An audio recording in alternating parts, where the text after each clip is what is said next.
I'm Daniela Rossi, founder of Unlimited, a multimedia podcast platform that is dedicated to promote female entrepreneurship, Ivan, in the region and across the different sectors with the aim to engage, empower, and drive growth. And it's actually been through podcast interviews that I got to discover and got to get closer to topics that were tech-related by interviewing pioneer personalities in artificial intelligence, big data, software modernization, as well as surgeons and visionary doctors. And I'm glad, very excited to have next to me on the stage leaders in the field. So if you want to introduce yourself, Inas Sheshia from Takallam. Yep. And Ivan from Besern. Thank you so much for joining me. We start with a quick round of introduction. So if you don't mind telling us, Inas, ladies first, a bit of your journey, when, how, and why you launched Takallam. Well, I always love it when we go back to why and how it started, because our days gets really busy, and we're really proud of having Takallam as an online counseling platform, connecting individuals and organizations with mental health experts in the region and globally, of course. We are on a mission to make access to mental health care easier, more simple, convenient, and affordable as well. So, it all started with Khawla Hamad, the founder and CEO of Takallam, who's a friend of mine for like more than 13 years now. We've been sharing, friend talking to another friend. We're speaking to about the life challenges that we're going through it on daily basis. And we were not sure that there is the right mental health care that speaks to us as millennials or younger generations, even in this region. So we thought as we studied this more and searched it more, we knew that it's not only Inas and Khawla, where there are so many, other individuals and now employers, organizations post-COVID, the situation, even the awareness about the necessity of mental health care has changed. So it all started actually with a personal interest, the validation as we studied the market, exploring exploring it. It helped us more to focus and give this really our best. We believe we're here to make a positive change in our communities. And the response from our users, our community is huge, and it keeps us going on a daily basis. So, Well done. Personal Congratulations. journey, and actually, thank you for joining us for such a short notice, because Kalam should have been with us. She was a close contact, but thank you. You really stepped up to the challenge. I'm sure she's watching us. Ivan, what about you? What brought you to launch and found Besern? Okay, so there is a little bit of a personal story to that. Besern was born with the idea that after 17 years of working in corporate, I was really focused on my personal development, like reading a lot of books about how to improve yourself, how to be a better leader, and so on. And what happened is that 4 years ago, what the inevitable happened is that I had myself a burnout. And this is because despite of the fact that you read a lot, you cannot have the control of how you manage your stress, the amount of information or things that happen in your life, and you lose control of your life. And this is unfortunately what happened. And that drive, in fact, to Besern to be founded with the idea that people in corporates, employees, need to have the possibility to self-manage themselves better, to be able to self-actualize themselves. Self-actualization is a part of the well-being where you always want to be a better version of yourself, learn new stuff, to be better at what you do and feel happy with who you are. And it is very difficult to learn it with the traditional training methodologies. In fact, training in corporates have failed, in fact, companies in delivering new behaviors, change, and that despite COVID, we needed so much in order to get the control back of our lives in terms of time management, in terms of the stress, uncertainty of our lives. And that's how Besern was born, with this idea that with the right methodology, you can help these people live better and enjoy what they do. And it's very interesting the fact that both of you identify a need to build up something new that was towards wellness, but utilizing technology. Because if you allow me to play a bit the devil advocate, very often technology and social media are kind of blamed for our issues when it comes to mental health. While today we're going to discover and explore how technology can help to fight and help support the challenges with social media. So what is your take on this? Well, it is so true. I mean, technology is definitely an enabler. I am a big fan of technology. I know that it is a great tool and it will keep revolving. And I believe in us as a human that we will be able to take that in a way that will only improve our lives, okay? I mean, it is of a challenge, definitely. It comes with the stress and the so much simulation that comes into our brains. And actually here, I would recall a discussion that I had with one of our psychologists. I mean, the senior psychiatrist, Dr. Khalifa. One time we were asking him, like, why now people, they need psychotherapy? My grandparents, they didn't need it. My mom survived as well. I don't know how. And others. So why now it's needed more than before? And the answer about how actually technology and how our daily life and the base of our daily life now is way different of what's been before, where we set way more expectations from ourselves, like without even thinking about it. It just drops into our brains. And we just overload ourselves with it. And it's something that will keep going on. I mean, it will not stop, to be honest. That will keep coming. So now the challenge is how to adapt with this, how to live with it. And that's the beauty of psychotherapy and having access to mental health care will ease this and will make it only possible. So technology is a great tool that will keep revolving. I mean, now our kids, even from younger ages, now they start and they are on it, right? Despite how much time we will limit it, it's still there. They know the passwords. Exactly. Yeah. They change the passwords. And I was just quickly scanning through statistics and other statistics about the number of hours that we spend on social. We're talking about more than 2.4 hours daily average, and Probably I believe we do have more than this, but that's the average globally on daily basis, only on social media. When it comes to involving internet, we're talking about more than 8 hours and a half. That's more than a third of our life. It does involve internet. So it is of a challenge. How to live with it, and now that's doable. It's not, and we have the access to these tools. Mental well-being is the answer. How to embed mental well-being in our daily life and our daily routine, that's the only thing that will enable us to live happily with this stress that is going on. Thank you. What about you? What do you think? I think you said something that is quite powerful. It is about that we live always with the expectations. So the negative side of technology is that we will use social media to compare ourselves with others, and that makes us unhappy, unsatisfied about ourselves. The use of over technology makes us to be continuously using our power brain, even if we are not conscious about that. A lot of us believe that when we are watching Netflix or when we are just browsing in TikTok, we are relaxing, we are recovering our mental health, but in fact, we are using our mental power and we don't have the capacity to recover this energy in order to get back to work. That's the negative side of technology. Now, in the mental well-being side, what happens with technology is that allow us to automate a lot of the processes that a regular coach was supposed to do, like manually taking notes, doing the logistics to go somewhere, almost like there was a ratio from 1 to 3 that we are saving, and this saving can be passed on to other people. Now, when you use technology in the right way, with mindful principles, you know that you shouldn't be overloading people with reminders, notifications all the time, because that makes the situation even worse for people. So applying mindful principles helps together with the technology in order to scale up and make it affordable and create more awareness. And over the last few years, and probably especially during COVID, the mental issues have become less stigmatized, so there's more openness about it. So how much do you think that this has also helped technology-driven solution? Big time. I mean, technology is giving people the access to mental health care with a lot of privacy, respecting the privacy of the audience.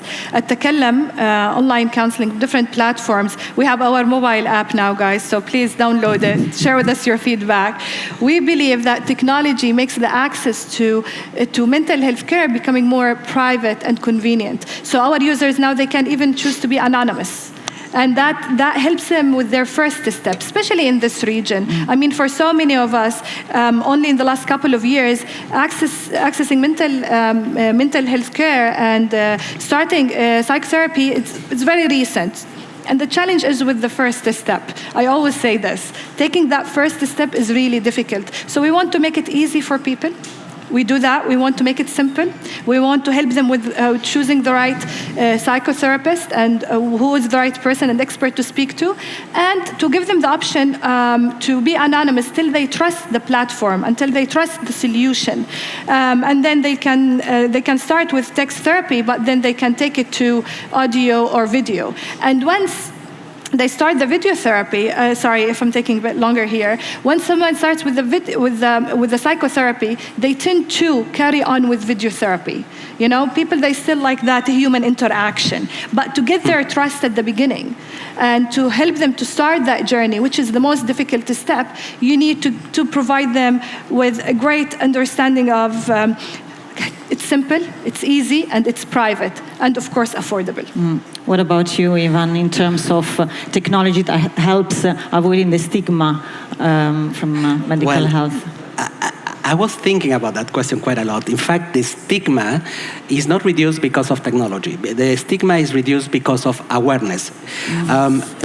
We have this problem in patriarchal societies like Mediterranean, Arabic, Latino cultures, is that where, unfortunately, we are driven by success. Our parents have told us, if you are a doctor or an engineer, you are going to be successful. So we have this pressure. Yeah. Now, today, this pressure has shifted. It's less from the family, but it's more from the corporations. And even from within, yeah, as well, yeah. Yeah, in corporations, as long as we have the link between, I'm going to help you develop, but I'm going also at the end of the year rate you on your performance based on what you committed during your development phase, you will never have this, the stigma will never be broken.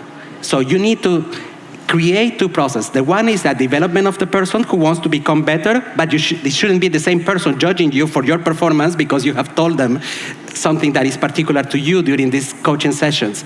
So I don't think that is something that should be solved by technology. Technology has made it more affordable, more convenient, but it is not. The stigma is still there, unfortunately, and whenever we have the cases of people who need support in corporations, they are still ashamed of claiming it to their human resources, or to talk about it. I think that this hasn't been improving so much during COVID times. That's true. I just want to add here that I've been always looking for like success stories and role models. Like this is something that we lack. And that's when you say like there is a good huge jump into this. Like people who went through this, who they've used it, they're proud of it. They understand the importance of sharing this with others.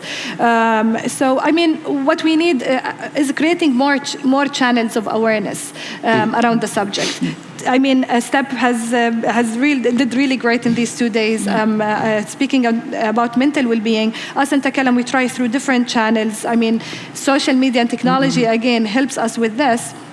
But more needs to be there till we get people who they are having the access to mental health care and they are ready to share this with others, create that impact, and to start seeing it. I believe even in STEP here itself, I've met few people that they're ready to take that journey and share it out and speak out loud. So more to come. I mean, great steps, I have to say, we have seen in this year. Yes. So it's a great start, yet a lot needs to be done, definitely. And when it comes to awareness, which we mentioned, I think it's actually a double-sided awareness. It's awareness towards mental health, and it's awareness and trust towards technology who can help mental health, right? So it's two steps.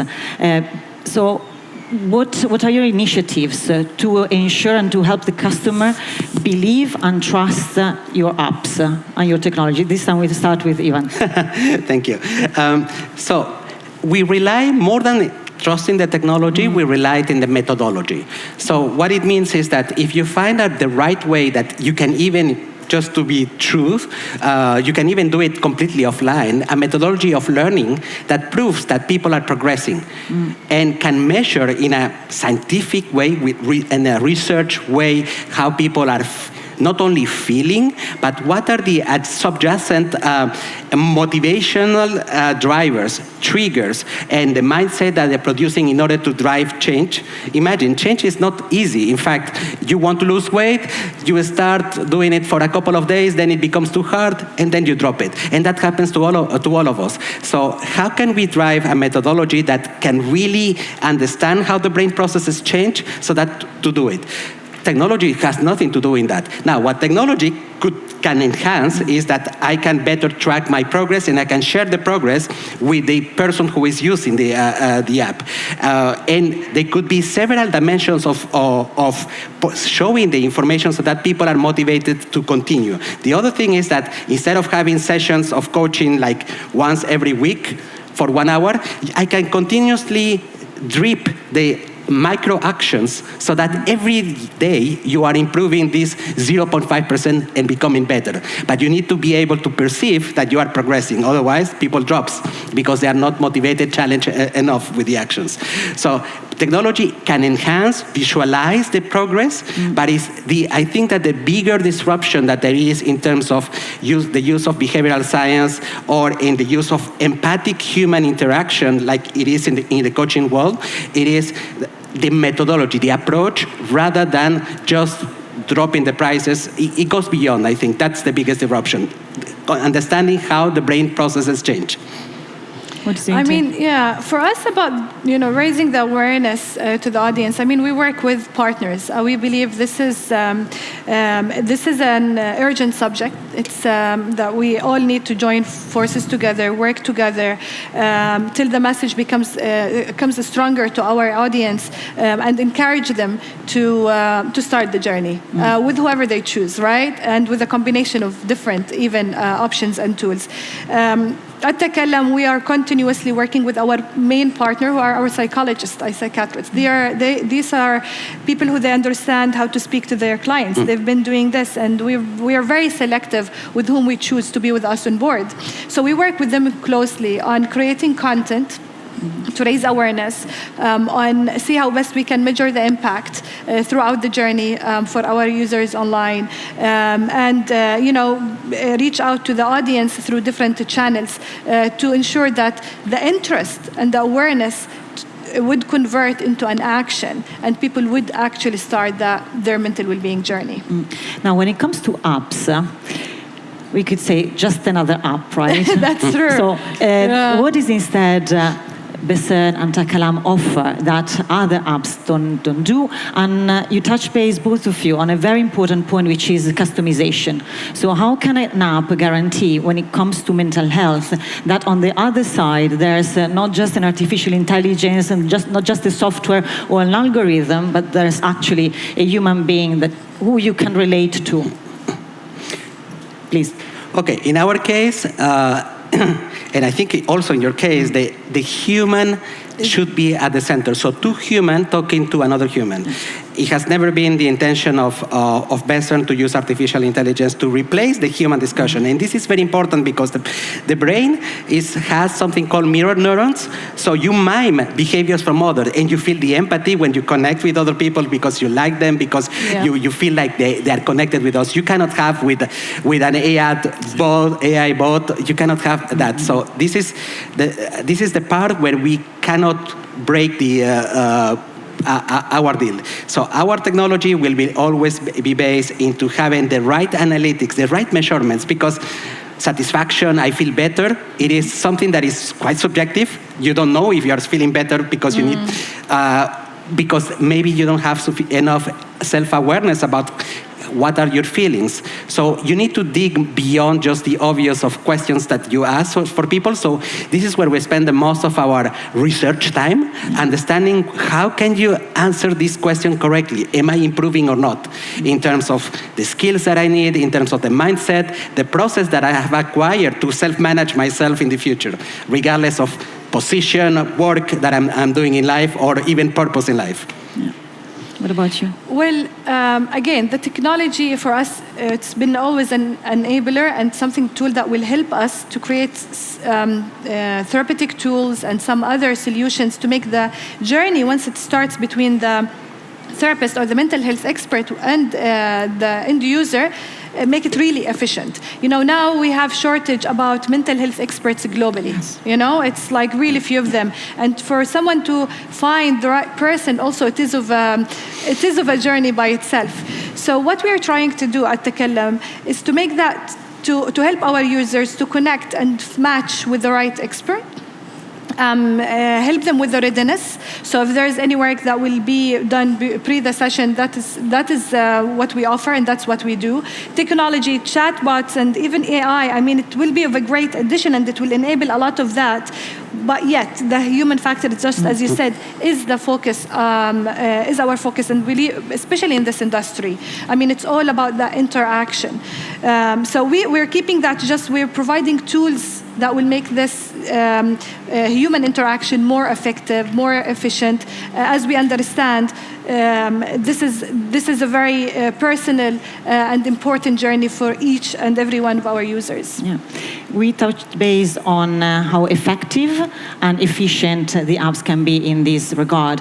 What about the cost efficiency? Because we know that mental treatment can be quite expensive, Sure. the traditional mental treatment. So how technology can help in this I mean, that's the beauty point. of technology, right? Immediately you help the people to have access to more affordable solutions, yet quality is important for us. So that's the balance that we all the time we're trying to create. We are here to have smart solutions, yet it is human focused. Having it a good quality and having it more affordable. I mean, this is something unfortunately still not covered by most of our health insurances directly. So people, they need to understand and they will feel it just after the first session. They will see the effect and the return that they will feel it on immediately on themselves and their workplace and the people around them once they invest in their mental well-being.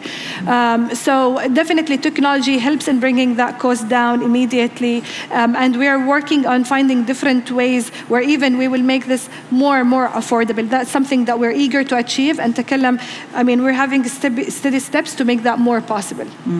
Ivan, is it possible to give some sort of proportion, percentages, like, I don't know, the registering to the app rather than going a single session at the therapist? So we don't do therapy. That's Bestern does into how do we train people to acquire certain skills and actually practice it. So that's the self-actualization bit. So if we had to convert, for instance, the number of hours that are required in order to contextualize and personalize the discussion, if you had one coach to do all of the job that Bestern delivers in one shot, our offer would be one term if we compare it to a traditional like facilitator who will be always online. So mixing technologies, we use live sessions, group live sessions, but then there is an individualized work that happens inside of the app in order to practice these micro habits, to train yourself, to train your brain to create habits, if you want. And it's every single day for 5 minutes that the user needs to be there. So if you replace all of the time, they're saving 1/3 of the cost, basically, because the machine is doing something in the background, something that a human doesn't have to do. And it is the human part, it is just on the access to the human inside of the app, plus in the live session. But there is some stuff that is done by the technology. And on top of that, they have more an ongoing support, right? Because the app remains with them throughout the day, not just in between one session and the other. Exactly. So, a little bit like there was this guy talking about the physical body, but he was talking about creating habits. And this is exactly what you do. You train your brain a little bit like fitness in order to create a habit that becomes a routine, and you don't have to think about it because it has become like normal. That's true. And that's only when mental health care should be looked at it as a preventive action. interaction. You know, people that we do it just like how we go to the gym to train our bodies. Now it's time to have access to a companion, a partner for us at all the times, where we will have access to mental health care and mental health support. And only on that logic, we have been building our solutions in Takallam and building our features. We want, and we believe Takallam will be that companion for so many individuals, and creating that intimate relationship where it is like your personal trainer and your guide through how you can have a happier life, and where your mental well-being is well balanced on daily basis. That's beautiful. Just one final question. What would you say are the most frequent challenges and concerns that your users have when downloading, when coming to your app, and how soon can you do a turnaround? You first. I mean, it is from the different opportunities where we've been reaching out to our audience. I mean, still the marketing has been coming to us through word of mouth more than anything else. Yet we see people that they're coming, visiting our website, good conversion rates, and on the mobile app now we believe that will be even higher and higher. It takes a while for people to go and access, but once they're there, I mean, and they have the right solution that is making it simple. I mean, through our solutions, you can click on, I mean, despite that we have more than 60 counselors and mental health experts, the client, once they click on Find Me an Expert, we help them to find the right person for them. So we're trying to make it really easy and support them in that first step. Because Daniela, just as you said, creating and making that conversion happen, it is tricky. I mean, it is tricky. That's our focus, and that's what we're doing on daily basis to make that easier and easier to our audience. Thank you. What about Besern? So the biggest challenge today for us, and this is something that we are trying to tackle in a recurrent basis, is that when the individual wants to change and then their leaders, the company doesn't have the right setup to allow the change to happen. So I want to explore new job opportunities, I want to become better at certain things, or I want to be more empathic, but my boss is still a terrible boss. So when the context or the cultural setup of companies is not aligned with the change that individuals are required, then it clashes, it destroys everything. So we are looking for a solution so that when an individual is doing the change, their supervisors can be aware about the change that they are required to do for themselves also. Because it's not always the same people accessing the app. So there needs to be a context, a culture that allows the new behaviors to express. I think you just addressed something very important, that it needs to be the individual wanting to make a change, right? So that's the first step. Yeah. So thank you very much, Inas. Thank you very much, Ivan. Thank you, Step, for having us. Thank you, Step. Give them a big round of applause, you guys. Thank you so much.